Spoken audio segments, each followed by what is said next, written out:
la presidenta está confirmando también hace unos momentos que va a tener una llamada con Donald Trump el próximo jueves. Vamos a estar atentos. Anuncia que el próximo domingo también va a confirmar qué aranceles, qué impuestos va a poner México a los Estados Unidos y cómo está afectando esta situación a ambos países. Eduardo Torreblanca, el especialista financiero a nivel nacional de los más documentados que hay en este país, y pues es un honor tenerlo por acá en Proyecto Puente para que nos ayudes a entender con peras y manzanas cómo va a afectar esto a partir de hoy. Mi querido Eduardo, bienvenido, buenos días. Muchas gracias, Luis Alberto. El honor es mío también estar contigo y con tu auditorio. Pues mira, va a afectar en diversas formas, en distintos niveles y en distintos tiempos. ¿A qué me refiero? Una guerra comercial no va a beneficiar a nadie, y el asunto, como lo está viendo Trump, ha movido ya el tablero, las piezas sobre el tablero, y va a generar un problema de comercio internacional. Claro, a nosotros lo que nos interesa es ver cómo nos va a afectar, cómo va a afectar a México y cómo va a afectar a nuestra economía y el empleo. En primera instancia, el primero que va a verse afectado es el consumidor estadounidense, que tendrá que pagar más caro los productos que sean importados tanto de Canadá como de México.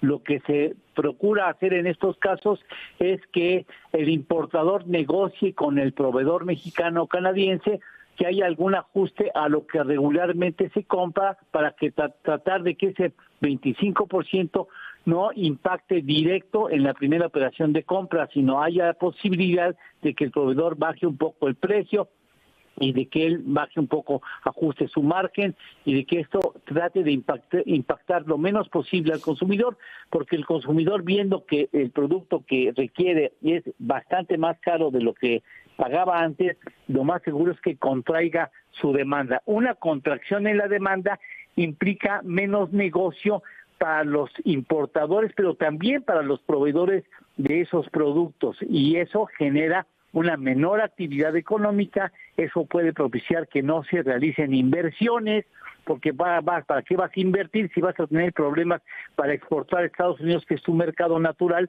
El 83% de lo que vende México a otros países en el mundo, 83% lo está exportando específicamente a Estados Unidos. Y el asunto es más grave en cuestiones agrícolas, porque gran parte de lo que México exporta a otros países del mundo, algo así como 40,000 millones de dólares de nuestras importaciones de alimentos, por ejemplo, o de productos agrícolas, el 72% lo importamos de Estados Unidos. Y en cuanto a las exportaciones de 54,000 millones de dólares que estamos vendiendo, el 91% van a Estados Unidos. Es decir, evidentemente nuestro poder exportador está siendo agredido de manera muy importante, pero serán los estadounidenses quienes primero vean las consecuencias de esto. Seguramente nuestra situación en cuanto a balanza comercial será afectado. Ya las remesas están viéndose afectadas, es decir, el asunto va a tener implicaciones muy diversas en distintos ramos, pero también en distintos tiempos. Primero los estadounidenses, dices entonces, van a pagar más por productos mexicanos, por lo que veo, y acá, ¿qué se va a afectar, por ejemplo? ¿Cómo lo va a ver reflejado el ciudadano en su bolsillo? ¿Qué va a subir, por ejemplo, aquí? Depende también lo que México decida como respuesta a los aranceles estadounidenses. No va a suceder, y lo quiero subrayar, esto no va a suceder, pero sirve como ejemplo. Si México, por ejemplo, quisiera afectar los intereses de los productores de maíz, con los que tenemos un gran intercambio comercial, vamos a suponer, México impone aranceles al maíz amarillo, que sirve para el alimento del ganado, y de eso evidentemente impactaría en el costo de producción de la carne de pollo o de la carne de res, en fin. Entonces vamos a suponer, le impone aranceles.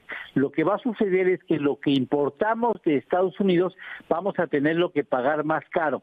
Y como los animales que posteriormente van a estar en nuestra mesa como alimento se nutren de ese maíz amarillo en un alto porcentaje de su dieta cotidiana, pues evidentemente el precio de la carne o de las carnes van a subir de precio. Es así como nos afecta, nos va a traer, digamos, un costo inflacionario, pero aparte, como esto trastorna los planes empresariales, lo más seguro es que tengamos menos capacidad de compra, reduzcamos nosotros la importación, se reduzca el ritmo al que trabaja la maquinaria económica, y esto finalmente va a derivar en que la gente no va a invertir lo que tenía pensado originalmente en invertir, que no lo haga de manera inmediata hasta ver cuándo se estabilizan las cosas, y entonces eso va a implicar no tener nuevas contrataciones en las empresas, y esto posteriormente puede también derivar en que se genere desempleo en el país. O sea, tiene diversas repercusiones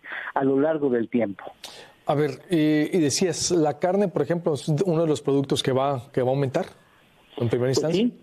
Sí, si nosotros impusiéramos aranceles a alimentos que nosotros requerimos como forraje, pues evidentemente el costo de la producción de nuestros alimentos va a ser más cara y vamos a tener que pagar un precio mayor por lo que estemos consumiendo. ¿Cómo concluiríamos, mi querido Eduardo, esto?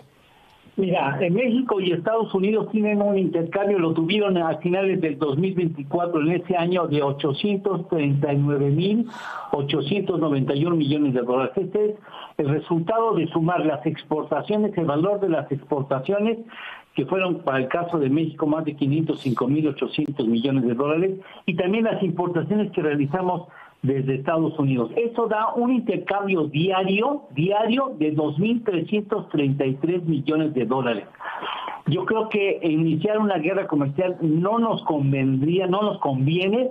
Estados Unidos, el señor Donald Trump tiene una óptica, me parece, equivocada, porque quiere que las empresas estadounidenses o las empresas del mundo decidan producir en Estados Unidos, retomando su liderazgo de manufactura a la que renunciaron voluntariamente en la segunda parte del siglo pasado.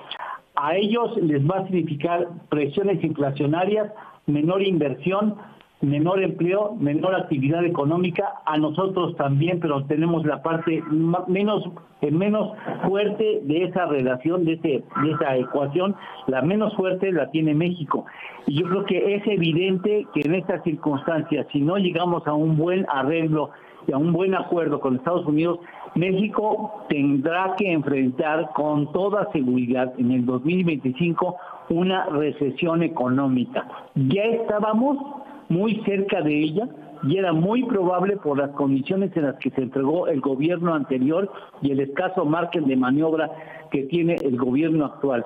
Y esto va a complicar las cosas porque la economía de Estados Unidos para nosotros es muy importante, representa el 83% de nuestro comercio está vinculado con Estados Unidos. Y eso evidentemente va a traccionar un motor fundamental para nuestra economía y tendrá repercusiones en todas las regiones en la República Mexicana, en muchos mercados de manera muy drástica, como puede ser el sector del automotor. Si tomamos en cuenta, Luis Alberto, que muchas veces para la construcción de un automóvil hay piezas que pueden ir y regresar, cruzar la frontera hasta 8 veces. Imagínate la locura que podría significar el hecho de que por cada una de las veces que se traslada a Estados Unidos o de Estados Unidos a México se tenga que pagar un arancel de 25%. Es absurdo, son de las cosas que tendrán que irse afinando con el tiempo, porque la cadena automotriz entre Canadá, México y Estados Unidos es una de las más fuertes en el mundo y como tú bien lo señalaste, el señor Trump se está dando un balazo en el pie. ¿Cómo ves lo que dijo la presidenta, que ella también va a anunciar aranceles? Es decir, esto, al tú por tú. Mira, eso ya lo vivimos nosotros en el 2018-2019, cuando Trump impuso aranceles al acero y al aluminio. En esa ocasión estaba un regiomontano al frente de la Secretaría de Economía, Guajardo, y él lo que hizo fue ver dónde estaba el electorado de Trump, dónde está el electorado de Trump, y ahí es donde impuso aranceles para castigar a los electores de Trump, a su clientela política. Creo que lo que tiene que hacer México es eso, con un bisturí en la mano, de manera quirúrgica, ver en dónde puede hacer más daño a su clientela política, y ahí, en esos sectores, imponer aranceles, tomando en cuenta que hay sectores en donde sus electores están muy vinculados con nuestras importaciones estratégicas, y ahí yo creo que hay que tomar en cuenta que no sería muy conveniente aplicar aranceles en productos que son fundamentales y que no podemos sustituir con facilidad desde otras partes del mundo. Pero yo creo que lo que tenemos que responder no es con aranceles generalizados, sino con aranceles muy bien pensados. ¿En dónde? Para hacer Estratégicos. ¿En dónde, por ejemplo? ¿En dónde? ¿Dónde? El aguacate, por ejemplo, no sé. Toda la parte agrícola le va a durar muchísimo a la clientela política de Donald Trump. Ahí tiene un gran electorado, y es ahí donde tenemos que ver en qué productos tenemos que darles el daño y cómo al mismo tiempo los vamos a importar de qué países en el mundo, porque lamentablemente México, a pesar de tener balanza comercial agrícola o agroindustrial superavitaria, pues tenemos una gran necesidad de productos que vienen directamente de Estados Unidos. Habría que ver la lista, qué es lo que estamos importando, dónde pudiéramos sustituir las importaciones, de qué país podemos sustituir estas importaciones, y tratar de aplicar específicamente en esos renglones los aranceles que hagan daño al electorado de Donald Trump. Tras ojo por ojo, ahora sí que nos iríamos a una guerra. Veremos la llamada, qué es lo que resurge. Te agradezco mucho, mi querido Eduardo, te mando un abrazo y estamos en contacto. Igualmente, Luis Alberto, gusto en saludarte. Buenas tardes.